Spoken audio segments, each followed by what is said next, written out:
හෙල්ලෝ guys ඔන්න ඉතින් ඔයාලා අද බලන්න ඇවිල්ලා තියෙන්නේ අපේ ස්මාර්ට් සිටි YouTube channel එකෙන් ගේන අලුත් වීඩියෝ එකක් එක්ක. හරි. ඉතින් ගොඩ කාලයකට පස්සේ තමයි වීඩියෝ එකක් ගේන්නේ. ඒ වගේම මම කලින් දැකපු දෙයක් තමයි ඉතින් ඔයාලා කමෙන්ට් සෙක්ෂන් එක මේ හිස් කරලා තියෙනවා. ඉතින් එහෙම හිස් කරන්න මේවා තියෙන්නේ. කමෙන්ට් එකක් දාන්න, ඒ වගේම ලයික් එකක් දාන්න, අපිව සබ්ස්ක්‍රයිබ් කරලා තියාගන්න. හරි.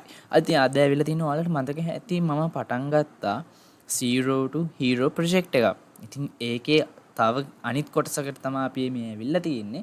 හරි. ඔයාලට මම ඉතින් අද කියලා දෙන්න යන ටැග් තුනක් කියලා දෙන්න යනවා. ඉතින් පළවෙනි ටැග් එක P ටැග් එක, ඒ වගේම HR ටැග් එක, ඒ වගේම BR ටැග් එක. ඉතින් හරි. ඔයාලට මම දැන් කියලා දෙන්නම් මොකද්ද මේ ටැග් එක කියලා. ඉතින් P ටැග් එක කියන්නේ අපි පැරග්‍රාෆ් ටැග් එක. පැරග්‍රාෆ් කියන්නේ අපි ඡේදය කියලා කියන්නේ ඉංග්‍රීසියෙන් සිංහලේ.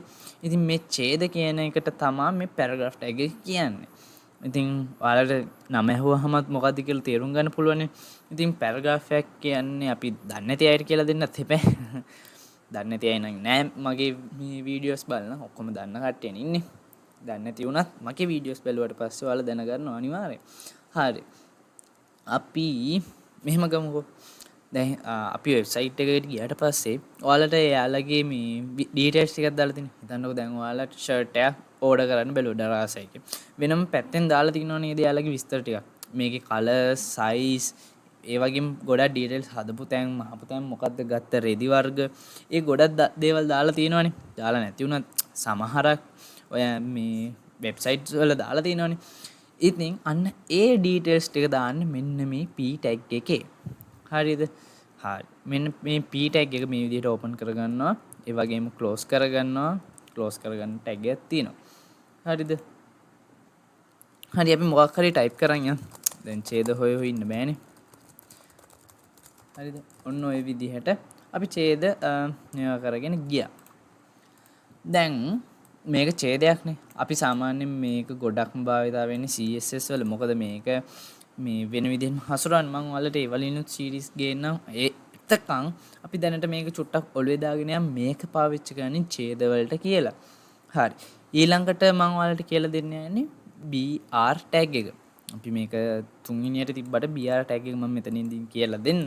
මොකද මේ BR ටැග් එක කියලා දෙන්න තෝ මට ඉස්සරහට යන්න විදිහක් නැහැ. හරි.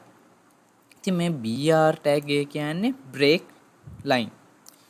BR කියලා තමයි අපි නිකන් කියන්නේ. ඒ වුණාට මේක break line කරන එකක් වගේ තමයි කියන්නේ. ඡේද වෙන් කිරීම. ඔයාලට තේරෙනවා ඇති. හරි. අපි මේකේ මැදින් අපි BR කියලා දාගමු. හරි. අපි BR දාගන්න කලින් ඕකේ. අපි මේක සේව් කරගෙන බලමු මේක මොන විදිහටද මේකේ පෙන්වන්නේ කියලා. හරි. අපිට normal විදිහටම අපි නිකන් මේ P tag එකක් නැතුව ටයිප් කරනවා වගේම අපිට මේ බලා ගන්න පුළුවන් මේක ටයිප් වෙනවා. හරිද? නිකම්ම normally ටයිප් වෙනවා මොකොත් bold වෙලාවත් නැහැ, italic වෙලාවත් නැහැ, underline වෙලාවත් නැහැ. හරි. දැන් අපි මේකේ මැද්දට BR tag එක දාලා බලමු. හරිද? ඕකේ. හරි. සේව් කරගත්තා. අපි ගිහින් බලමු. ඔයාලට පේනවද වෙනසක්?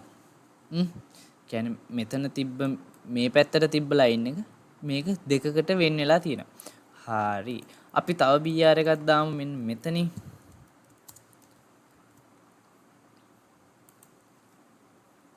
හරි. ඔයාලට පේනවා නේද? ඡේද වෙන්වීමක් වෙලා තියෙනවා. break line. හරි. මෙන්න මේක තමයි ගොඩක් වෙලාවට මේ පාවිච්චි වෙන්නේ ඔය. හිතන්නකෝ දැන් ඩිගර්ට ටයිප් කරගෙන යනවා. ටයිප් කරන් ගිහලා අපිට ඕනේ මෙන්න මේ චුට්ට විතරක් කියලා. කියන්නේ මෙතන ඉඳන් මෙතනට වෙනකන් විතරයි අපිට මේක ටයිප් කරගන්න ඕනේ. ඉතින් ඒ වගේ තැන් වලට ඔයාලට ඕන බෝඩ් එකක් මෙතනින් මේ දාගෙන මම ඉස්සරහට කියලා දෙනවා. ඉතින් ඒකේ ඇතුළට විතරක් මේක ටයිප් කරගන්න මෙන්න මේ BR ටැග් එකෙන්. නැත්තම් අපි සාමාන්‍ය BR අපි P ටැග් කීයක් ඕපන් කරන්නද? නැත්තුව හිතන්නකෝ මෙහෙම ටයිප් කරගෙන ලේසි. නැත්තම් අලුතෙන් P tag ගොඩක් එකතු කරගෙන හරි මෙන්න මේ ටික මෙහෙම ගත්තා. මෙතනින් දා ගන්නවා. හරිද? copy paste මෙන්න මේ ටික මෙහෙම අරගෙන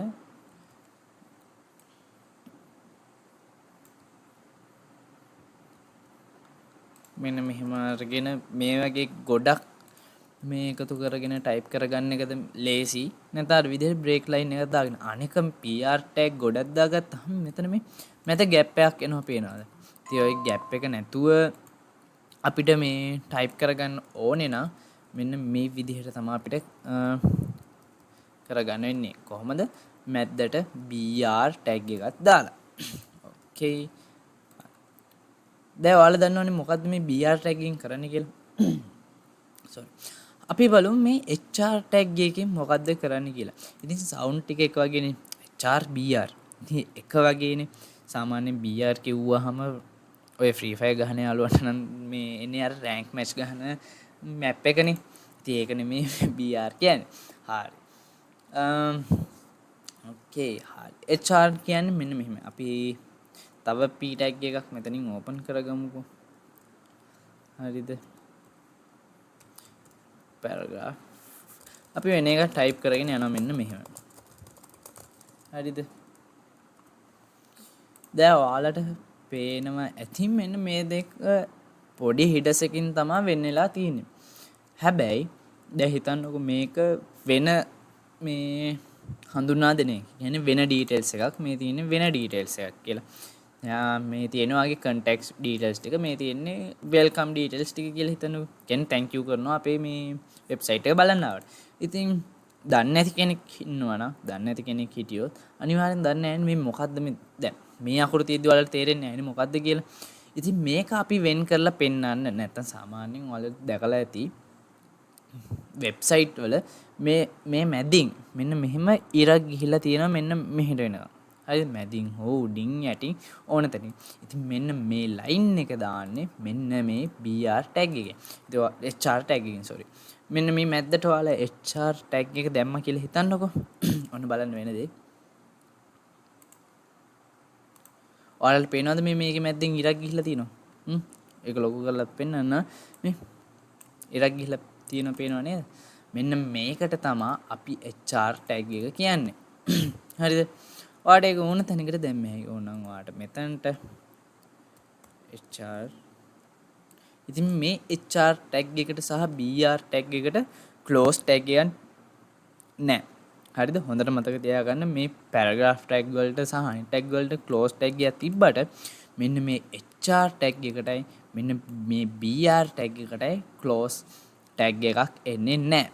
ඔන්න අපිට හම්බෙන පළවෙනි close tag නැති tags දෙක. ඕකේ හරි. මෙන්න මේක මෙතනටත් මම HR එකක් දාගෙන බලනවා. එතනට මේ line එකක් වැටුණා. හරි. අපි මේක දිගටම paste කරගෙන යමු. මොකද්ද වෙන්නේ කියලා බලන්න. ඉතින් පේනවද? අපි අර ඇඩ් කරන line මේ කියන්නේ HR tag ගන්නට line එකක් හැදෙනවා. ඉතින් මෙන්න මේක තමයි අපේ HR tag එකකින් වෙන්නේ. හරි. ඔයාලට ඉතින් මේ වීඩියෝ එකේදී මෙච්චරයි මට කියලා දෙන්න තියෙන්නේ. tag 3යි. ඊළඟ වීඩියෝ එකේදී මම තවත් tag ටිකක් කියලා දෙන්න. ඉතින් අදට මම මේ වීඩියෝ එකකින් සමුගන්නවා. හරි. ඉතින් මම ඔයාලට තවත් වීඩියෝ එකක් ගේන්න. ඉතින් එතකම් බලන් ඉන්න තියෙන්නේ. ඉතින් මේ ඔයාලගේ කම්පියුටර් ලැබ් මොන හරි තියෙනවනේ. ඉතින් මේ tag ඔයාලා අත්දැක බලන්න මොනවද මේ වලින් වෙන්නේ. එක එක දේවල් වලට දාලා බලන්න. හරි එහෙනම් මං අදට සමුගන්නවා. ඉතින් ඊළඟ වීඩියෝ එකකින් සෙට් වෙමු. එහෙනම් මම ගියා.